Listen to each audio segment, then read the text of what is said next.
type de célibataire es-tu? Es-tu un célibataire épanoui ou un célibataire dépressif? Es-tu un célibataire par héritage, c'est-à-dire qu'un de tes parents était célibataire, donc tu as chargé le célibat sur ta tête? Es-tu un célibataire par choix? Peu importe le type de célibat dans lequel tu es, sache que tu es en danger. Prends ton tabouret, assieds-toi. On se cause.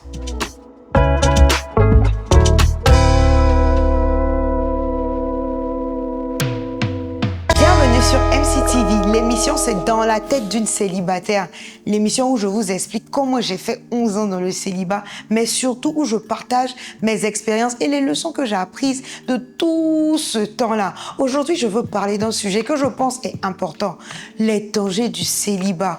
Comme moi, peut-être j'étais une célibataire, tu étais à l'aise, tu étais une célibataire haut de gamme. Mais avec le temps, j'ai réalisé que plus tu dures dans le célibat, plus le célibat devient une zone de confort. Et c'est là que ça devient un danger pour toi. J'ai noté 4 signes qui montrent que tu es en danger par rapport à cette affaire de célibat. Et encore une fois, ça vient d'une expérience personnelle. Le premier signe, c'est la zone de confort. Quand le célibat devient pour toi une zone de confort, tu es en danger. Tu sais pourquoi tu es en danger? Parce que tu deviens dépendante de ton indépendance. Tu commences à faire les choses seule. Tu n'as plus besoin de la vie de quelqu'un. C'est bien, mais dans la vie, là, on n'avance pas seul. Même Jésus, qui est Dieu, là, il a eu besoin de 12 apôtres pour se promener. Toi, tu es qui? Et puis, tu n'as pas besoin de quelqu'un là. Tu ne penses même plus marier à ça, là. Ça devient un danger parce que le temps que tu réalises, il y a 10 ans, il y a 20 ans qui sont passés, et le temps que tu ouvres les yeux, les gars qui te cherchaient là, ils sont passés à autre chose. Ça, là, il y a gourmand dedans. Ma chérie, il ne te juge pas. Moi-même, il était dedans, mais il a vu que c'était un problème. Le deuxième signe que tu es en danger, c'est que ton cœur s'endurcit. Tu te méfies des hommes.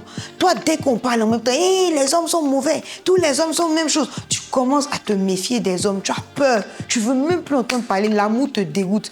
Quand on dit un peu de film, un peu de romance, les gens sont en train de regarder les films à l'eau de haut. Tu dis que ceux-là, ce sont des menteurs. Tu ne crois même plus en l'amour.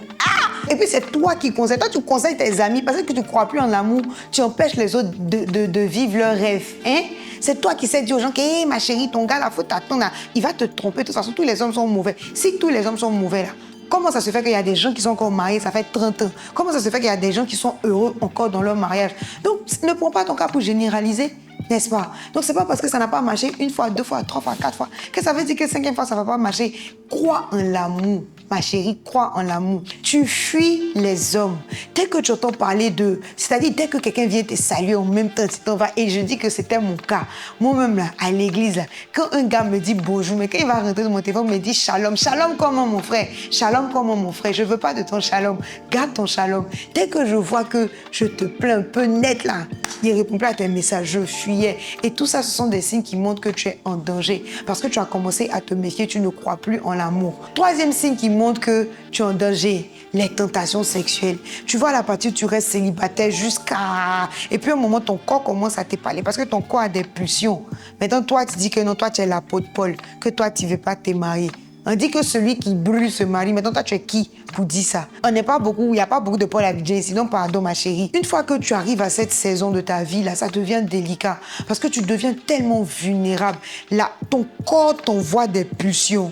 Est-ce que tu connais? Ton corps t'envoie des pulsions, surtout quand tu as déjà connu, là. Ton corps te rappelle. Et quand c'est comme ça, tu deviens vulnérable à n'importe quel type de relation toxique. C'est comme ça que tu commences à avoir des sex friends, à coucher avec tes amis. On crée, les hommes même, on crée des concepts. Et tu deviens vulnérable même à être une chisa. En fait, donc, quand il vous parle là, il sait pourquoi il commence comme ça. Je vous dis qu'à un moment là, moi, c'était pas en termes de relations sexuelles, mais c'était vraiment en termes d'affection. J'étais dans une période où, au travail, j'étais beaucoup stressée. Et j'avais vraiment besoin de quelqu'un à qui parler, tout ça. Et je dis que c'est dans cette période-là qu'il y a un gars qui est rentré dans mon PV. Un gars que je côtoie, que je connais bien, qui est très bien. Regarde, beau garçon, propre, bien. Jeune cadre dynamique. Quand je dis jeune cadre dynamique, là, c'est pas jeune cadre dynamique qui vit au-dessus de ses moyens. C'est jeune cadre dynamique qui se suffit. Le gars va rentrer dans mon PV, prendre de mes nouvelles. Moi-même, je suis dans une saison, je suis faible.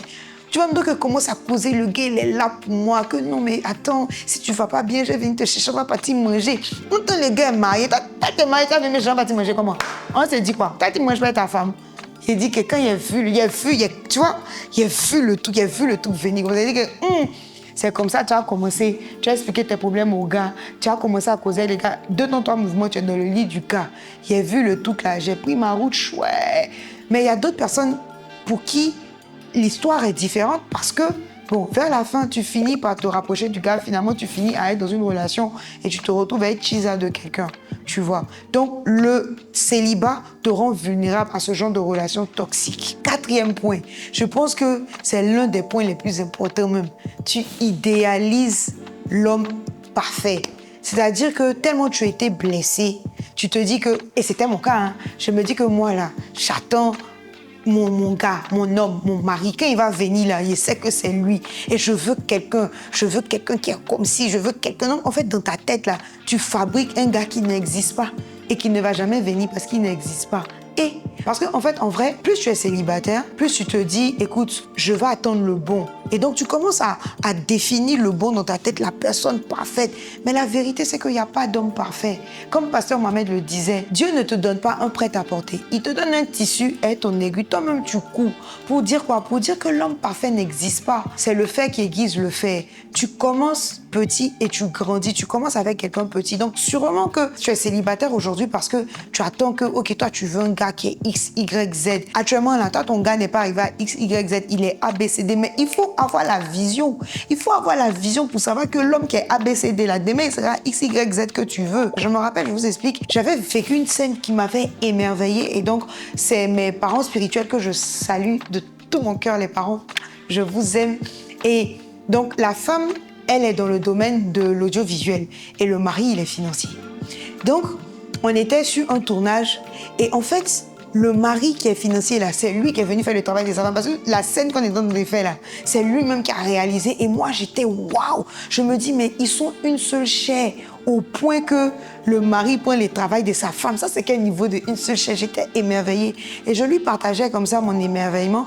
Et puis, elle m'a dit, même si tu sais, ce que tu vois là, c'est le résultat de 18 ans de mariage.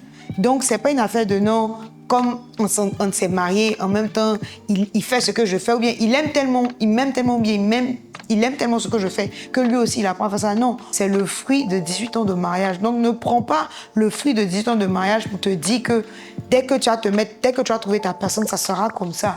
Il y a des choses qui se travaillent. Et l'un des dangers, justement, c'est le fait que plus tu attends, plus tu te dis qu'une fois que tu quittes dans le célibat, tu trouves quelqu'un qui est carré, et puis en même temps, bim, mais ça ne marche pas comme ça. Tout grandit.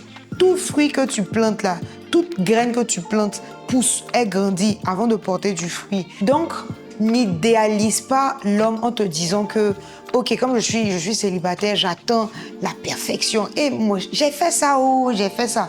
J'ai dit que moi-même là, non, je pensais que mon mari allait tomber du ciel. Je vous assure, je pensais que mon mari allait tomber du ciel. Ou bien, un moment même là, j'ai réalisé que dans la liste que j'avais faite de tout ce que je voulais que mon mari ait, je réalisais que en fait, c'est moi, je me décrivais. Mais en vérité, là, tu peux pas te marier à toi-même, en fait. Tu vois, tu as quelqu'un qui est différent de toi. Et puis, c'est vos différences là qui font votre unicité. Donc, ma chérie, quitte dans ce dans quoi tu es là. Ou bien, mon gars, quitte dans ce dans quoi tu es là. N'attends pas la femme parfaite. Ça n'existe pas. C'est qui est là comme ça, là. Faut prendre. Vous allez, excusez-moi pour ceux qui ne comprennent pas le français ivoirien. Vous allez faire doucement, doucement. Et puis, vous allez aboutir à quelque chose de bon. Donc, ne t'arrête pas, en fait, à ce que tu vois. Mais il faut plutôt voir le futur de la personne. Quand tu vois le projet, quand tu sais que ce projet-là, c'est un projet qui est rentable. Donc, tu commences à investir dès maintenant sur le projet. Après aussi, il y a un piège. Tu te mets quelqu'un en espérant que la personne change. Dans beaucoup de cas, la personne change. Parce que tu as eu là, c'est ça qui est là. Mais il y a des choses qui peuvent évoluer. Donc, il faut que tu revoies tes critères. Parce que l'homme parfait que tu es en train de construire dans ta tête, l'homme parfait que tu atteins à cause de ça depuis que tu es célibataire, là, ma chérie, il n'existe pas. Si c'est quelqu'un qui, toi, tu veux quelqu'un qui est mince, quelqu'un qui est grand, bon, malheureusement, le garçon ne porte pas de talons. Mais sinon, si tu veux quelqu'un qui est mince, là, ton gars, il est gros, il peut faire sport, il va devenir un peu beau, un jeune. Tu vois un peu, non? Donc, tout ce travail. Donc, arrête d'attendre l'homme parfait et décide de sortir de ce célibat. Voilà, je te résume les 4 signes qui prouvent que tu es en danger. 1, tu es dans ta zone de confort. Tu deviens dépendante de ton indépendance. 2, ton cœur s'endurcit, c'est-à-dire que tu veux plus entendre parler des hommes. Toi, quand tu dis que non, garçon là, c'est bon, là, les hommes sont mauvais, tous les hommes sont mauvais. 3, tu deviens vulnérable à la tentation sexuelle. Tu deviens vulnérable aux relations toxiques. 4, tu commences à idéaliser l'homme parfait. Voilà 4 dangers du célibat. Donc, ma chérie, sors de là. Mon gars, sors du célibat. Faut sortir à quoi? Faut te marier avant ça, venir danser. Après m'avoir écouté, penses-tu que tu es en danger? Si oui, à quel niveau des 4 dangers que j'ai cités tu te situes? Ou bien j'ai pas parlé de ta situation? Écris en commentaire, ça peut aider quelqu'un. Dans tous les cas, la vraie question, c'est comment sortir du célibat. La suite dans le prochain épisode. Reste connecté. N'oublie pas, abonne-toi, like, partage et va regarder les premiers épisodes si tu n'as pas regardé. À la prochaine!